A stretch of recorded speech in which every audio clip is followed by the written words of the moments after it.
కిందటి వీడియోలలో మాత్రికల కూడికలు, తీసివేతలు మరియు గుణించుటను నేర్చుకున్నాము.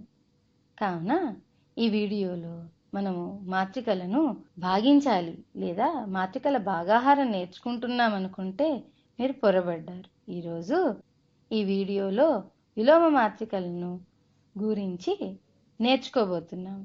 నేర్చుకునే ముందు తత్సమ మాత్రికను గురించి తెలుసుకుందాం. తత్సమ మాత్రిక అంటే దానిని ఐ అనుకుంటున్నాను.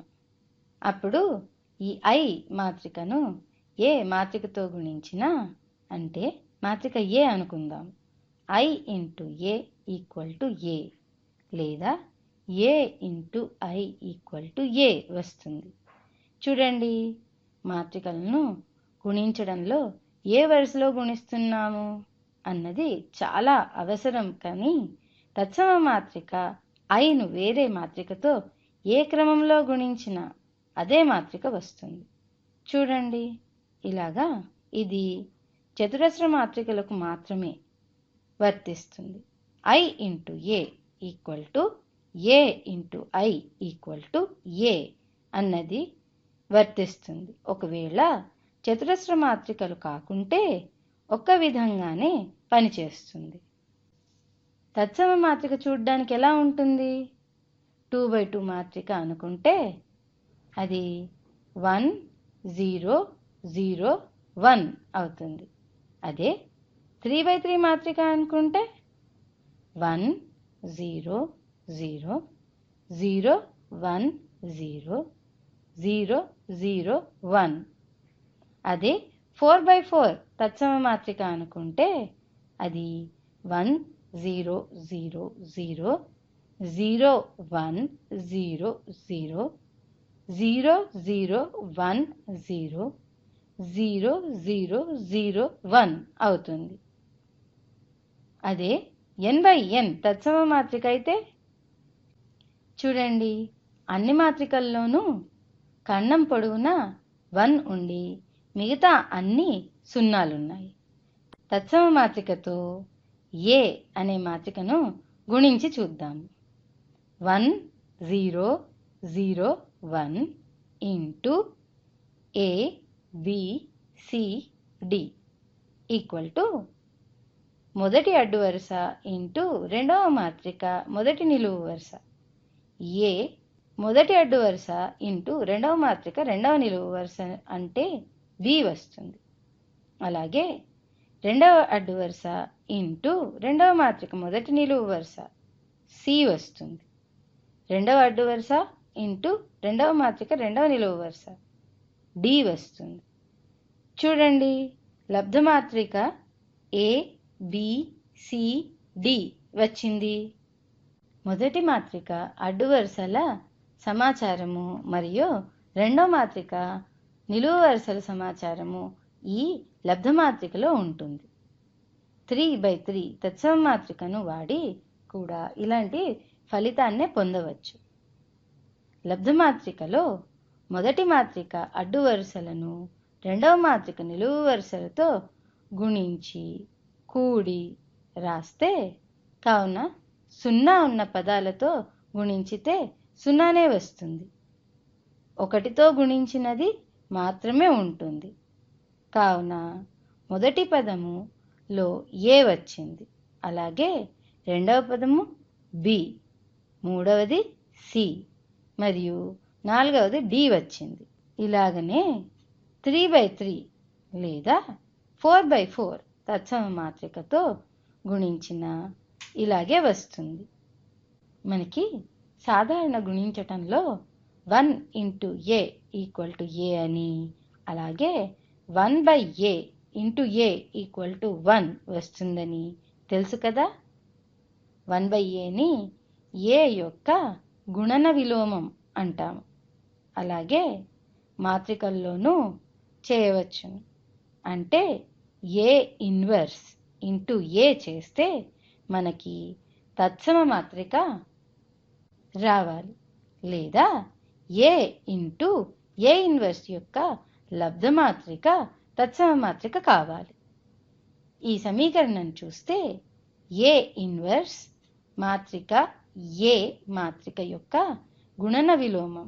అలాగే ఏ మాత్రిక ఏ ఇన్వర్స్ మాత్రికకు గుణన విలోమం అని అనవచ్చు. ఇప్పుడు ఏ ఇన్వర్స్ మాత్రికను ఎలా కనుక్కోవాలో నేర్చుకుందాం.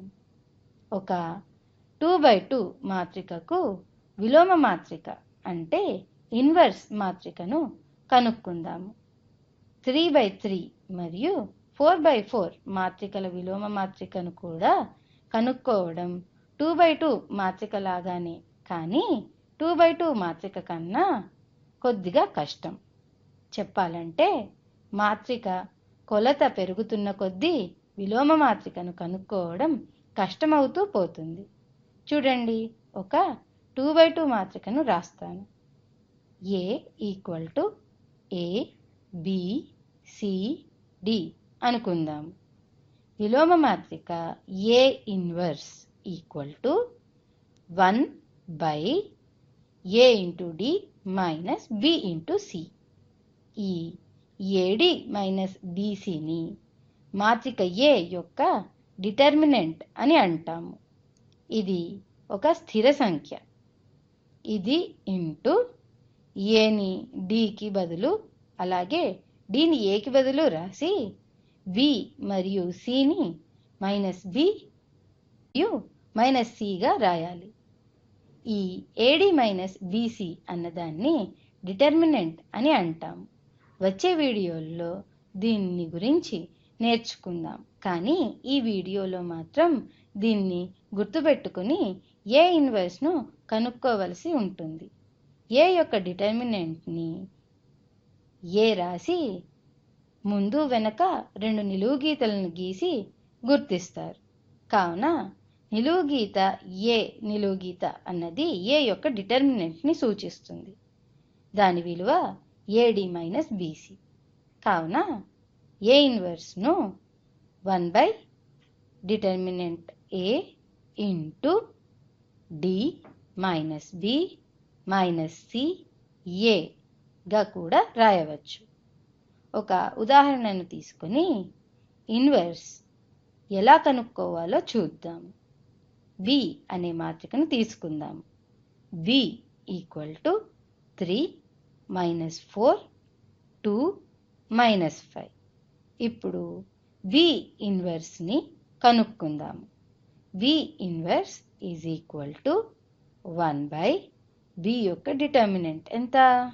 అది 3 × -5 -15 -2 × -4 -8 -8 +8 వస్తుంది ఇంటూ D అంటే -5 B అంటే -4 +4 C అంటే -2 అలాగే A 3. ఇప్పుడు మనము దీన్ని సూక్ష్మీకరిద్దాం.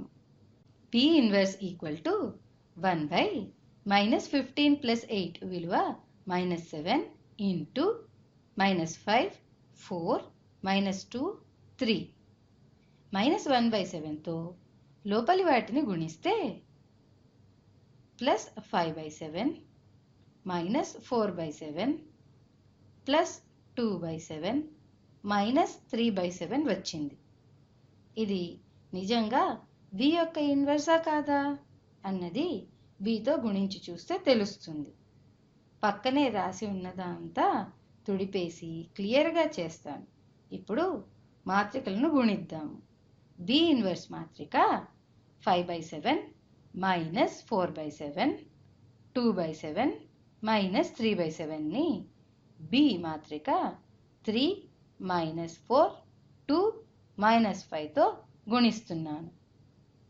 మాత్రికలను గుణించడానికి మొదటి మాత్రిక యొక్క మొదటి అడ్డు వరుసను రెండవ మాత్రిక యొక్క మొదటి నిలువు వరుసతో గుణిస్తే లబ్ధ మాత్రిక మొదటి పదం వస్తుంది.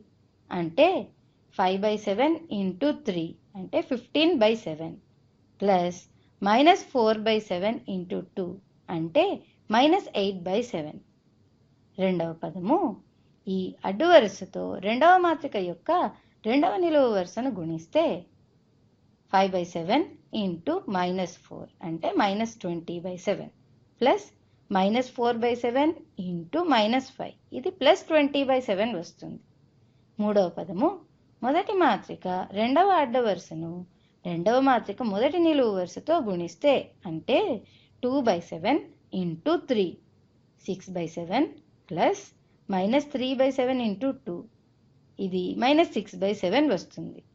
చివరి పదము మొదటి మాత్రిక రెండవ అడ్డు వరుసను రెండవ మాత్రిక రెండవ నిలువు వరుసతో గుణిస్తే అంటే 2/7 ఇంటూ -4 ఇది -8/7 ప్లస్ -3/7 ఇంటూ -5 ఇది 15/7కి సమానం.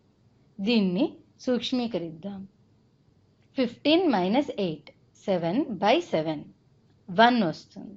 -20/7 ప్లస్ 20/7 0 వస్తుంది.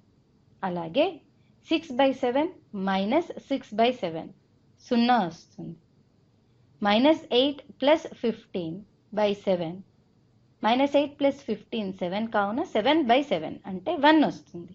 కాబట్టి ఇది తత్సమ మాత్రిక అంటే మనము కనుక్కున్నది B యొక్క విలోమ మాత్రిక అంటే B ఇన్వర్సే అన్నమాట.